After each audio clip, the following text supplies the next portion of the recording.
बोलो श्री प्राणनाथ प्यारे की जय। वंदो सतगुरु चरण को, करु धनि प्रेम प्रणाम। अशुभ हरण मंगल करण धन देव चंद्र जी नाम। श्री प्राणनाथ निज मूलपति, श्री महराज सुनाम। तेज कुंवर श्यामा जुगल को, पल पल करू प्रणाम। दल जी मारा पल पल करू प्रणाम। बोलो प्राणनाथ प्यारे की जय। चर्चा प्रारंभ होत है, सुनो साथ चित दई। भजो राज श्यामा श्री प्राणनाथ, सखी जीवन हमारो। श्री महामत कहे साध जी, भया चर्चा का वक्त। अब तुम सुनियो चित दे, लाला गे आए बैठे न तखत। लाला गे आए बैठे न तखत। बोलो श्री प्राणनाथ प्यारे की जय। પૂર્ણ બ્રહ્મ સચ્ચિદાનંદ સ્વરૂપ ધામ તણીશ્ય અક્ષરાતીત પરમાત્માની અસીમ કૃપાથી, સદગુરુ મહારાજના અપાર આશીર્વાદથી આપણે શ્રી વિતક સાહેબમાં જોઈ ગયા કે શ્રીજી અને સુંદર સાથ ઉદયપુરમાં આવ્યા છે અને ઉદયપુરમાં શ્રીજીને જ્યાં ઉતારો આપ્યો છે એ ઉતારામાં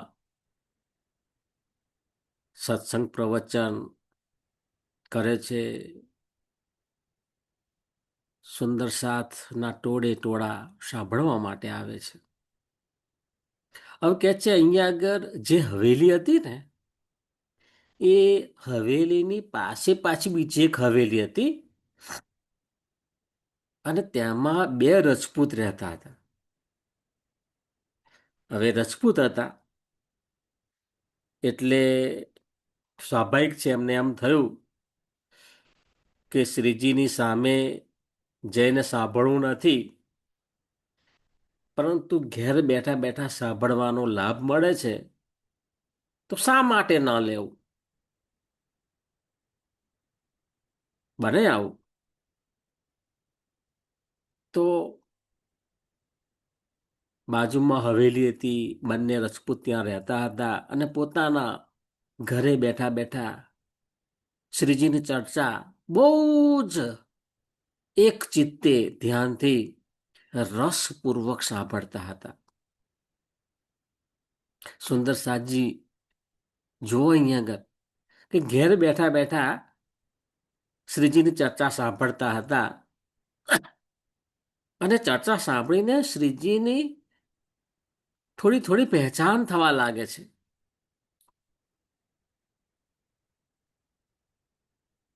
અહીં આગળ આપણને બોધ મળે છે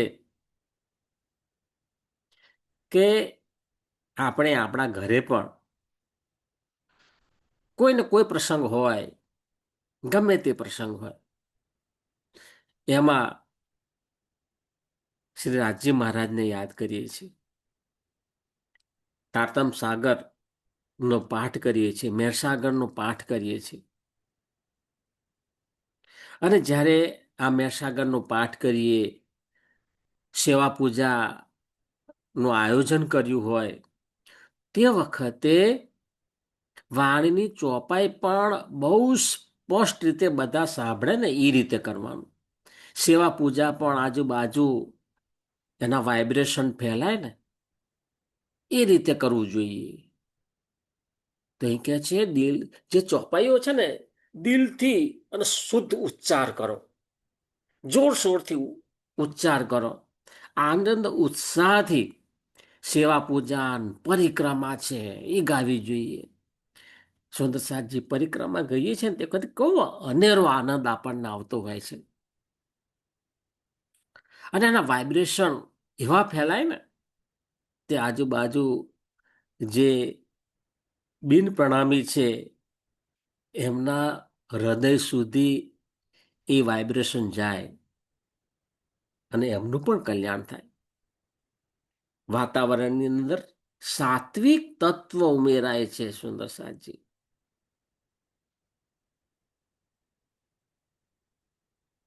આગળ કે છે અહીંયા આગળ નૂર મોહમ્મદભાઈ પણ ચર્ચા સાંભળી ને શ્રીજીના ચરણોમાં સંપૂર્ણ સમર્પિત થાય છે. જો એ કેટલાક મુસલમાન ભાઈઓના પણ નામ છે અને જેટલા જાગૃત થયા છે એમના નામ લીધા છે. અને એ વાત પણ હકીકત છે કે ત્યાર પછી બીજા કોઈ મુસલમાન જાગૃત થયા નથી. જે પરિસ્થિતિ અત્યારે પણ જોવા મળે છે. અહીં કે છે જીવનની અંદર આપણાથી જો કોઈ સારું કામ થાય ને તો કહેવાનું ધનીજીની કૃપાથી થયું છે. અને ધનીજી તક આપશે ને તો બીજી વખત આનાથી પણ વધારે સારું કાર્ય કરીશું તેવી ભાવના રાખવાની છે. ક્યારે અહંકાર કરવાનો નથી. જો આપણે કહીએ કે મેં સારામાં સારું કામ કર્યું છે તો તેનાથી અહંકાર આવશે. અને અહંકાર જો હોય ને ત્યાં સુધારાને કોઈ અવકાશ હોતો નથી. આપણે જે કંઈ કામ કરીએ છીએ એમાં હંમેશા અપડેટ થતા રહેવાનું છે કે બીજી વખત એનાથી વધારે સારું કાર્ય કરીએ અને વધુ નમ્રતાથી કામ કરીએ. કે છે ને નમે તે સૌને ગમે.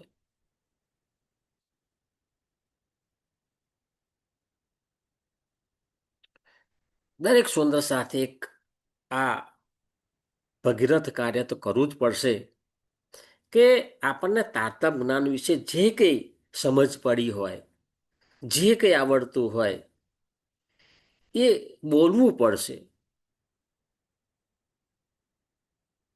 અને આપણા સંપર્કમાં જે કંઈ વ્યક્તિઓ આવે એમને આપણે આધ્યાત્મિક જ્ઞાન આપવું પડશે.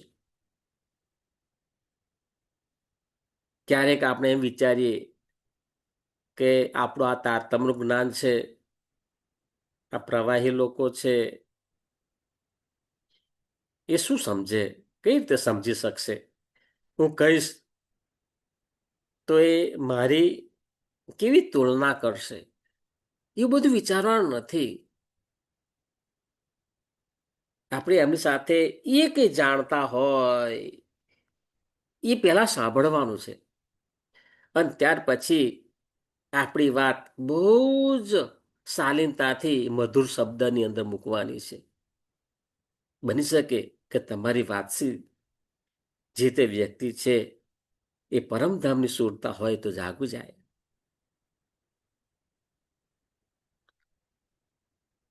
આપણે આવું કરીશું ને તો જ આ જાગરણની લીલા વહેલી પૂર્ણ થશે. નહીં તો એના દિવસો, મહિનાઓ અને વર્ષો ખેંચાયા જ કરશે. આપણે કંઈ જ કરતા નથી એટલે ધનીજીની કસોટીમાં નાપાસ થઈએ છે એવું લાગે છે. અહીં કે છે કે આપણે એવા નાપાસ તો ન થવું કે ધનજી આપણને કૃપા ગુણ પણ આપી ન શકે. આપણે કેટલાક વિદ્યાર્થીઓના રિઝલ્ટ જોઈએ ને તે વખતે જોઈએ કે કેટલાક તો પાસ થઈ ગયા હોય અને કેટલાક વિદ્યાર્થીને કોઈ વિષયની અંદર 2-5 ગુણ ખૂટતા હોય ને તો એ ફુદરડી કરી અને એને કૃપા ગુણ કહેવામાં આવે. કૃપા ગુણ આપે અને એને પાસ કરી દે. પણ કૃપા ગુણ એની જો નિયમ પ્રમાણે એ આવતો હોય ને તો જ એને કૃપા ગુણ મળે. નિયમ પ્રમાણે ના આવતો હોય તો કૃપા ગુણ મળતા નથી. એવી રીતે અહીં આગળ પણ આપણે એટલા બધા નિમ્ન સ્તરે ના જતું રહેવું કે જેનાથી આપણી પાસ થવાની સંભાવના ઉત્તીર્ણ થવાની સંભાવના, કૃપા ગુણ મેળવીને પણ ઉત્તીર્ણ ન થઈએ એવું ના થવું જોઈએ. આપણને બહુ અમૂલ્ય જીવન મળ્યું છે અને એમાં આપણું જે જીવ છે ને એ જીવ દ્વારા સાધના કરવી પડશે. મહેનત તો જીવને કરવાની છે, સાધના જીવને કરવાની છે. અને જીવ સાધના કરશે અને ત્યાર પછી એ યોગ્યતા પ્રાપ્ત કરે ને, હા, ત્યાર પછી ધનજીને આવેશ શક્તિના વાઇબ્રેશનનો એ અનુભવ કરશે. અને ત્યારબાદ અંદર રહેલી જે પરમધામની સુંદર આત્મા છે એ જાગ્રત થશે. અહીં કે છે કે ઉદયપુરમાં શ્રીજીની ચર્ચા અને સુંદર સાથની સેવાને પ્રેમ જોઈને લોકો પ્રભાવિત થાય છે. ફક્ત ચર્ચા સાંભળીને નહીં, પણ ત્યાં જે સુંદર સાથનો સમૂહ છે એ સુંદર સાથનો સમૂહ પણ એટલા જ પ્રેમથી બધાને આવકારે છે, એટલા જ પ્રેમથી બધાની સેવા કરે છે. અને એ પણ લોકો જુએ છે, પ્રભાવિત થાય છે અને શ્રીજીના ચરણોમાં સમર્પિત થતા હોય છે.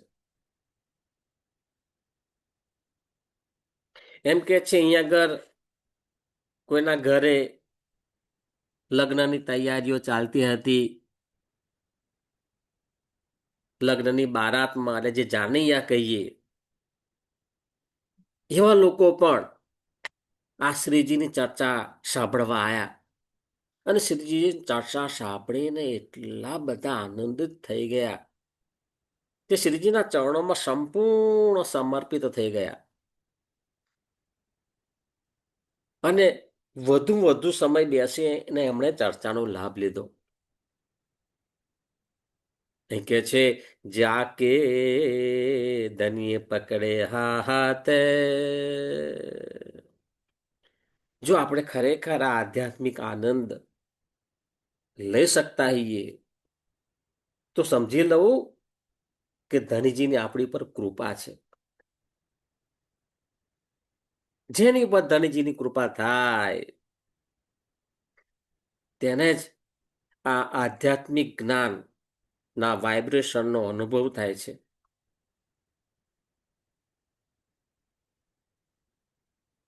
પરમધામનું જ્ઞાન ને પરમધામનો ઈશ્ક પ્રાપ્ત થાય છે અને તે ખૂબ જ સરળતાથી ભવસાગર પાર કરે છે.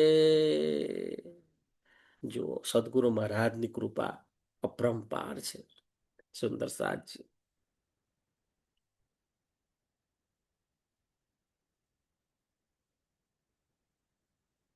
અહીં આગળ જે 12 સુંદર સાથ શ્રીજીને પત્ર લખીને જણાવે છે કે અમે અહીં છેલ્લા 4 મહિનાથી જાગણી કાર્ય કરી રહ્યા છે, પરંતુ અહીં રહેવાનો હવે કોઈ અર્થ જણાતો નથી. કારણ કે શરિયતમાં ડૂબેલા બાદશાહ અને તેના દરબારીઓ, મૌલવીઓ અને કાજીઓ કોઈ વાત સાંભળવા કે સમજવા તૈયાર નથી. એમને સાંભળવું નથી, સમજવું નથી, કારણ કે શરિયતના બંધનની અંદર એટલા બધા બદ્ધ છે. સુંદર સાજી અત્યારે પણ આ જ પરિસ્થિતિ છે. ત્યાં મુઘલ સામ્રાજ્યની અંદર નાના નાના બાળકો હોય એને ફરજિયાત એમના મદ્રેસામાં મોકલવામાં આવે છે અને શરિયતનું જ્ઞાન, કટ્ટરવાદી માનસિકતા એની અંદર ઊભી કરવામાં આવે છે. પછી આ બાળક મોટું થઈ અને ડોક્ટર બને, એન્જિનિયર બને, પ્રોફેસર બને કે પછી પોલિટિકલ લાઈનની અંદર જાય, જો જશે ત્યાં એની અંદર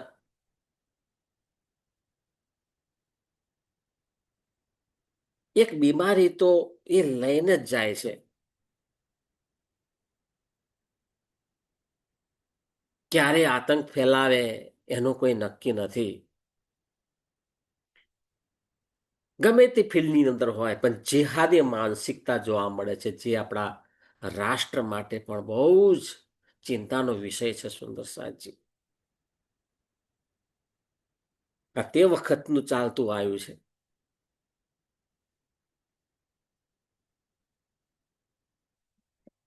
આપણી સરકાર આ લોકોના માટે કે સૌનો સાથ સૌનો વિકાસ બધાના માટે ભરપૂર લાભ આપે,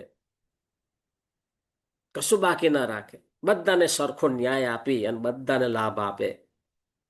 તેમ છતાં પણ રાષ્ટ્ર માટે જે સાચી દેશદાઝ જોઈએ ને એ જોવા મળતી નથી. દેશદાઝ ન હોય, દેશ પ્રેમ ન હોય તો બાજુમાં રાખો તમારી વાત, પરંતુ દેશની અંદર દેશને નુકસાન કરે, દેશનું અહિત થાય એવા કાર્ય તો ના કરવા જોઈએ ને. ક્યાં જશો આવું કરીને? આવું થાય છે એટલા માટે કે બાળપણથી જ એમના માનસની અંદર આ વિકૃતિઓ છે ને એ ભરી દેવામાં આવે છે. આ બધું ઊભું કરેલું છે. ખરેખર કુરાનની અંદર પણ આવી કોઈ બાબત લખેલી નથી, પરંતુ જે આના આગેવાનો છે, મુઠ્ઠીભર જે લોકો છે, એ મુઠ્ઠીભર લોકો આ રીતે એક વાતાવરણ એવું ઊભું કરે છે કે જેનાથી રાષ્ટ્રની શાંતિ ડહોળાય છે, રાષ્ટ્રનો જે વિકાસ થવો છે. આપણે એક બાજુ કહીએ છીએ કે આપણું વિશ્વગુરુ બનશે, વિશ્વગુરુની દિશામાં આપણો ભારત દેશ જઈ રહ્યો છે, અને ખરેખર કેટલી સુંદર પ્રગતિ થઈ રહી હતી બધી જ રીતે. બધા જ એના ક્ષેત્રની અંદર પ્રગતિ જોવા મળતી હતી. પરંતુ જો વાતાવરણ બગડતા વાર લાગતી નથી. સુંદર સાજી, આપણે આપણા આત્માનું પણ કલ્યાણ કરવાનું છે, અને જે રાષ્ટ્રમાં આપણે રહીએ છીએ એ આ રાષ્ટ્ર માટે પણ આપણે વફાદાર રહેવાનું છે. આપણું પ્લેટફોર્મ છે, આપણે શુદ્ધ સનાતની છીએ એ આપણું પ્લેટફોર્મ છે, અને શુદ્ધ સનાતની તરીકે આપણે એક જૂથ રહેવું જ પડશે. તો જ આપણે આપણા રાષ્ટ્રને અને આપણા ધર્મનો સુરક્ષા આપી શકીશું. નાન્ય પંથા વિદ્યતે, બીજો કોઈ માર્ગ છે જ નહીં. તો અહીં આ જ વાત છે કે આ શરિયતમાં ડૂબેલા બાદશાહ, એના દરબારી, મૌલવીઓ, કાજીઓ કઈ એનો સમજવું જ નથી. અને એક વાર વાત સમજે ને, પણ તેમ છતાં એ સ્વીકારવા તૈયાર નથી. હા, વાત એમ લાગે વાત સાચી છે, પણ પાછા એવું કે ભાઈ અમે શરિયતના બંધનમાં છીએ એટલે તમારી વાત સ્વીકારી શકીએ નહીં, આવા શબ્દો વાપરે. અહીં કહે છે કે તે વખતે શ્રીજી ઉપર ઈમાન રાખનાર ખૂબ જ થોડા મુસલમાન સુંદર સાથ હતા, અને ત્યાર પછી કોઈ પણ મુસલમાન વ્યક્તિઓ ઈમાન લાવ્યા નથી. એ પણ હકીકત છે જ, નક્કર હકીકત છે. એટલે આપણે એ બાજુ બહુ ઢળવાની જરૂર નથી. આપણે વાસ્તવિકતાને ધ્યાનમાં લેવાની છે. આપણે સનાતન ધર્મના જે પાયાના ધર્મગ્રંથો છે, વેદ, ઉપનિષદ, ભગવદ્ ગીતા, એનું જે સાર તત્વ છે ને, એ સાર તત્વ પણ આપણે પરમ સત્યના માર્ગે લઈ જાય છે. સુંદર સાહેબજી,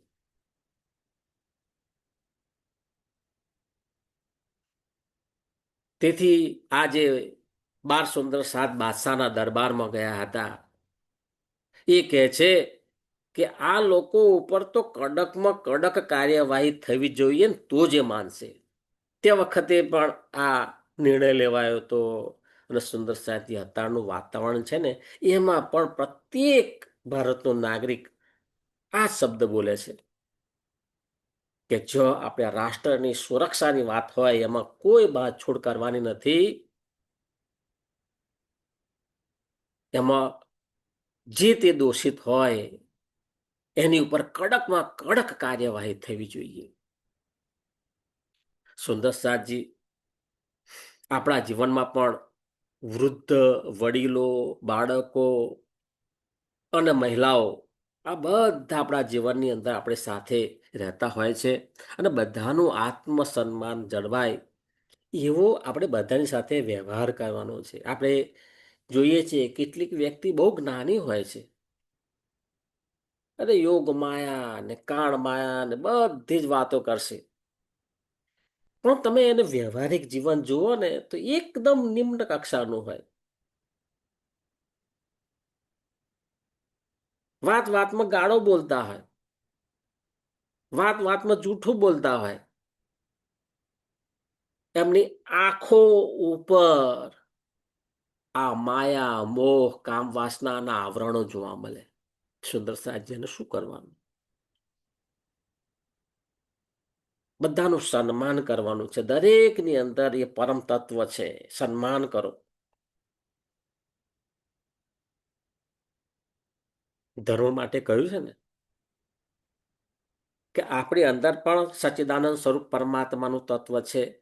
અને જેને આપણે જોઈએ છીએ એ જે મનુષ્ય છે એની અંદર પણ એ પરમાત્માનો અંશ છે.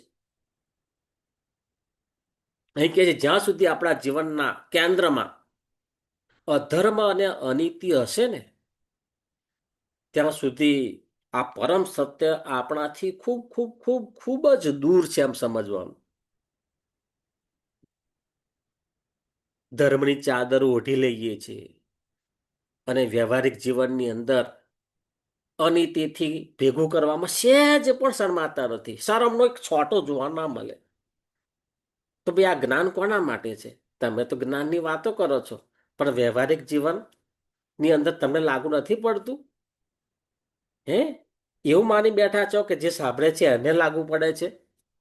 તમે તારતમ મંત્ર લીધો એટલે તમને આ જગતના કોઈ બંધન લાગુ પડતા નથી? આ અજ્ઞાનતામાંથી બહાર નીકળવાની જરૂર છે. ધનજી બાહ્ય આડંબરથી ક્યારેય રીઝાતા નથી. ધની ન જાય કિનકો ધૂત્યો. સુંદર સાજી જીવનની અંદર આપણને જ્યારે જ્યારે સત્સંગનો લાભ મળે ત્યારે આપણે થોડા થોડા જાગીએ છીએ. અને થોડા થોડા જાગો એટલે એનો આનંદ પણ થોડો થોડો જ મળે. પરંતુ જ્યારે તમે સંપૂર્ણ જાગો ત્યારે સંપૂર્ણ પરમાનંદ પ્રાપ્ત થાય છે. એ સંપૂર્ણ પરમ આનંદ પ્રાપ્ત કરવાનો છે ભૈયા. આપણું જીવન તો ઘડીકમાં મોહ માયામાં, ઘડીકમાં સત્સંગમાં, ઘડીકમાં ભજનની અંદર બસ આમ ગોરમટા ખાતા ખાતા નીકળે છે. હે, હા, થોડો થોડો આનંદ મળે છે, મજા આવી, ચલો સત્સંગ સાંભળવાની મજા આવી, ભજનની અંદર મજા આવી, પછી ભૂલી ગયા, પછી પાછા માયાની અંદર પાછા રચ્યા પચ્યા રહી ગયા. પણ સંપૂર્ણ પરમ આનંદ એને ન કહેવાય. ઈથી બેઠે ગત જાગે ધામ એને ન કહેવાય. બહુ સ્પષ્ટતા હોવી જોઈએ. સંસારની અંદર આપણે જીવન જીવીએ છીએ, સંસારના કાર્યો કરીએ છીએ, પણ જ્યારે જ્યારે જ્યારે કોઈ નિર્ણય લેવાનો થાય તે વખતે એટલું યાદ રાખવું કે હું મારી અંદર ચેતન તત્વ જે છે એ પરમધામનું ચેતન તત્વ છે અને એ આત્મસ્ત છું. હું અંદરથી મારો અહમ છે ને એ આત્મસ્ત છે અને એને ડાઘ લાગે ને એવું ક્યારેય કશું જ ના કરું. તરત જ આ માયાનો પ્રવાહ છે ને એ તો આંખોથી જોશે જ, કાનથી સાંભળશે, એ તમને આકર્ષવા પ્રયત્ન કરશે જ, એ અધોગતિના માર્ગે લઈ જવા માટે પણ ખેંચશે, પણ તરત જ નિર્ણય લેવાનો છે હું પરમધામની આત્મા છું. મારો અહમ છે એ અહમ આત્મસ્ત છે. આ નિમ્ન કક્ષાએ જવાનું કામ મારું નથી. આવો સ્પષ્ટ નિર્ણય અંદરથી અવાજ આવવો જોઈએ સુંદર સાજ. અને ત્યાર પછી પરમ આનંદ પ્રાપ્ત થતો હોય છે. અહીં આગળ શેખ બદલભાઈ પણ શ્રીજીની પત્રી લઈને બાર સુંદર સાત પાસે જાય છે. ત્યારે શેખ બદલભાઈને જોઈને સુંદર સાત ખૂબ ખૂબ ખૂબ આનંદિત થયા. એમને ખ્યાલ છે કે શેખ બદલભાઈ આયા એટલે શ્રીજીની પત્રી લઈને આયા. અને શ્રીજીની પત્રી જ્યારે જોવે છે કે ભાઈ શ્રીજી આપણને બોલાવે છે, હવે તો એમને એમ થાય છે ક્યારે ધણીજીને મળીશું, અને જ્યારે ધણીજીને મળીશું એમના ચરણોમાં દંડવત પ્રણામ કરીશું, ધણીજીના દીદાર કરવા મળશે, તે વખતે કેટલો આનંદ પ્રાપ્ત થશે. બસ એ વિચારોની અંદર ખોવાઈ જાય છે. ધન્ય છે સુંદર સાતજીને. જિંદગી એક મુસાફર ખાનું છે. તેમાં આપણે આપણી જીવનની રહેણી કરણીમાં સતત સુધારો કરતા રહેવાનું છે. સતત સતત આત્મ અવલોકન કરતા રહેવાનું છે. ચરે વેતી ચરે વેતી ચરે વેતી. ઘરની અંદર રોજ આપણે કચરો સાફ કરીએ છીએ ને, એમ આપણું આ શરીરરૂપી ઘર છે, એમાં રોજ નિત્ય સફાઈ કરવાની જ હોય છે. શરીરની સફાઈ થાય છે, પણ મનની પણ નિયમિત સફાઈ થતી હોવી જોઈએ. અને સતત આપણે આધ્યાત્મિક માર્ગે આગળ વધતા રહેવાનું છે, અટકી જવાનું નથી. આપણે કુવામાંના દેડકા જેવું જીવન પસાર કરવાનું નથી. અહીં આગળ શ્રીજીની પત્રી આવ્યા પછી આ 12 સુંદર સાથ ભેગા થઈને પોતાના ઘરે જવા માટે ની રજા માગે છે. હવે એમના જે મૌલવી હતા એ મૌલવી આ વાતની જાણ બાદશાહને કરે છે. જે દિવસે આ 12 સુંદર સાત બાદશાહને મળ્યા હતા, તે દિવસે પણ બાદશાહે પોતાની છડીને 3 વખત ચૂમી હતી. આજે પણ આ 12 સુંદર સાત વિદાય લઈ રહ્યા છે, ત્યાર પણ બાદશાહ પોતાની છડીને 3 વખત ચૂમે છે અને આસમાન તરફ જોઈને કહે છે, ખુદા રહેમ કરો, ખુદા રહેમ કરો, ખુદા રહેમ કરો. એનો દિલ તો પોકારે છે જ, બાદશાહનું દિલ પુકારે છે, એના બંધનમાંથી મુક્ત થવું છે જ, પણ જીવ એટલો બધો નિષ્ઠુર છે તે મુક્ત થવા દેતો નથી. છેવટે એ શું કરે છે? બંદગી કરે છે કે હે ખુદા રહેમ કરો. એનો ખ્યાલ પણ આવે છે કે મારાથી બહુ મોટી ભૂલ થઈ રહી છે, હે ખુદા અમારી પર રહેમ કરો, અમારી પર રહેમ કરો. એ બંદગી કરે છે, પરંતુ સામે ઇમામ મહેદીનો સંદેશો લઈને આવ્યા છે આ 12 સુંદર સાત છે. એ ખાલી જાગવાનું છે, પહેચાન કરીને જાગવાનું છે, અને એમની પાસે જે અખંડ ખજાનો જે છે, અમૂલ્ય જ્ઞાનનો ખજાનો, એ પ્રાપ્ત કરવાનો છે. એ કરી શકતા નથી. કેટલા બધા દુર્ભાગ્ય કહેવાયા, કેવો નિષ્ઠુર જીવ કહેવાયા. સુંદર સાહેબજી એ બાદશાહને નિષ્ઠુર કહીને આપણે અટકી જવાનું નથી. આપણે આપણી જાત ઉપર પણ વિચાર કરવાનો છે કે આપણને પણ સદગુરુ મળ્યા છે, તાતમ વાણી મળી છે, વિતક સાહેબનું જ્ઞાન મળ્યું છે, અને તેમ છતાં પણ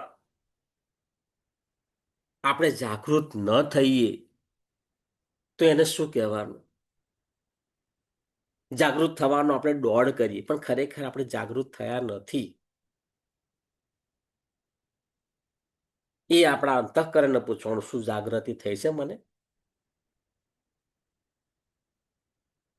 જો આટલું બધી સગવડ હોય આપણી પાસે, આપણો બહુ સુવર્ણ અવસર પ્રાપ્ત થયો હોય, મનુષ્ય તન છે, સાચા સદગુરુ છે, તારતમ વાણી મળી છે, ભારત ભૂમિ છે, કળિયુગ જેવો સમય છે, અને અત્યારે તો આપણી બધી ઇન્દ્રિયો કામ કરે છે, તેમ છતાં પણ આપણે જાગૃત ન થઈએ તો દોષ કોને દેવાનો? સુંદરસાજી, આ તારતમ વાણી એ કોઈ સામાન્ય ગ્રંથ નથી, એ તો આપણા ધામધણીનું હૃદય છે, હૃદય. અને એ હૃદયની અંદર આપણે ડૂબવાનું છે. ને ડૂબવું એટલે શું? કે આપણા જીવનની અંદર એ જ્ઞાન આવવું જોઈએ. આપણા જીવનની રહેણી કરણીની અંદર એ જ્ઞાન છે ને, એની સુવાસ આવી જોઈએ. જ્યારે આપણી રહેણી કરણીની અંદર આ જ્ઞાનની સુવાસ આવે, પ્રેમની સુવાસ આવે, ત્યારે કેવું કે ના, વાત બરાબર છે. હવે મારા જીવનની અંદર કંઈક પરિવર્તન આવ્યું છે. જીવનની અંદર પરિવર્તન આવવું એ બહુ જ જરૂરી છે. સુંદર સાજી, આપણે હમણાં થોડા દિવસ પહેલા પૃથ્વી પ્રદક્ષિણાની અંદર હજારો લાખોની સંખ્યામાં આપણે સુંદર સાથ જોયા હતા. શ્રી પાંચ પદ્માવતીપુરી ધામની અંદર કેટલા શ્રદ્ધાથી સુંદર સાથ પરિક્રમા કરતા હતા. 35 કિલોમીટરની પરિક્રમા સુંદર સાથજી એટલા આનંદ ઉત્સાહથી કરે. ઠેર ઠેર એ સુંદર સાથની સેવા માટેના પણ આયોજનો કરેલા હતા. બધાને ખૂબ ખૂબ હૃદયથી ધન્યવાદ છે. અને તે વખતે એ જે દર્શન કરીએ ને, એ સુંદર સાથના દર્શન કરીએ, અને સુંદર સાથ જ્યારે આવે અને ગુમ્મટજી આગળ સાષ્ટાંગ દંડવત પ્રણામ કરે, એ જે સમર્પિત ભાવ છે ને, એ પણ એ દર્શન કરવા એ પણ એક અનેરો લાવો છે. સુંદર સાથજી, કે એ જગ્યા કે જે આપણા ધામધણી આ જગ્યાએ અને ઘુમ્મટજીની અંદર અત્યારે જ એમનું નૂરી સ્વરૂપ છે, ત્યાં આપણે સાષ્ટાંગ દંડવત પ્રણામ કરીએ. કેટલા આપણે ભાગ્યશાળી કહેવાઈએ. સુંદર સાથજી અહીં 12 સુંદર સાથ જે છે એ 4 મહિના સુધી આ દિલ્હીમાં રહ્યા. બાદશાહના દરબારીઓ, મુલ્લા મૌલવીઓ સાથે રહ્યા, પણ ક્યારેય કોઈના વર્તન વ્યવહારની ફરિયાદ આવવા નથી દીધી. બધાનો બહુ સાત્વિક અને શાલીન વ્યવહાર હતો. હા, એમની ઉપર જે તે વ્યક્તિ હુકમ કરતો હશે, ક્યારેક અવ્યવહાર પણ કર્યો હશે, પણ તેમ છતાં આપણા 12 સુંદર સાથ હંમેશા પોતાનું સારું વર્તન વ્યવહાર જાળવી રાખ્યો છે. અને ક્યારેક કોઈ વસ્તુની માગણી નથી કરી. અરે એમની અંદર હૃદયની અંદર પરમધામનો ઈશ્ક છે, પરમધામનો પ્રેમ છે. એમના જગતનું શું જોઈએ? એ તો આ બાદશાહને આ પરમધામનો જ્ઞાનનો ખજાનો માટે આપવા માટે આવ્યા હતા, કે લેવા માટે નથી આવ્યા. પણ આ બાદશાહનું દુર્ભાગ્ય કહેવાય, તે લઈ ના શક્યા. હવે વિદાય વખતે બાદશાહના હુકમથી એક દરબારી આવે છે, આ 12 સુંદર સાથને 100 રૂપિયા આપે છે. તે વખતના 100 રૂપિયા એટલે અત્યારે આપણે લાખોની સંખ્યાની અંદર એની ગણતરી કરી શક્યા. અને એ મોમિનોને આપે છે, અને આપણા 12 સુંદર સાથ ત્યાં પ્રણામ કરી અને વિદાય લે છે. હવે આપણા 12 સુંદર સાથ છે, એમને તો હવે કોઈ પણ રીતે વહેલામાં વહેલું શ્રીજીને મળવું છે. શ્રીજીને મળવા માટે ખૂબ જ આતુર છે. પરંતુ બાદશાહના દરબારમાંથી નીકળ્યા પછી દિલ્હીમાં 2 દિવસ રહે છે. કેમ? કારણ કે તેમને ખબર છે કે ભાઈ આ બાદશાહ છે, બાદશાહનો કશો ભરોસો નહીં. આપણી પાછળ સૈનિકો મોકલ્યા હોય, બને એવું સૈનિકો પીછો કરતા કરતા આવે, એટલે કોઈ જગ્યાએ 2 દિવસ રહે છે.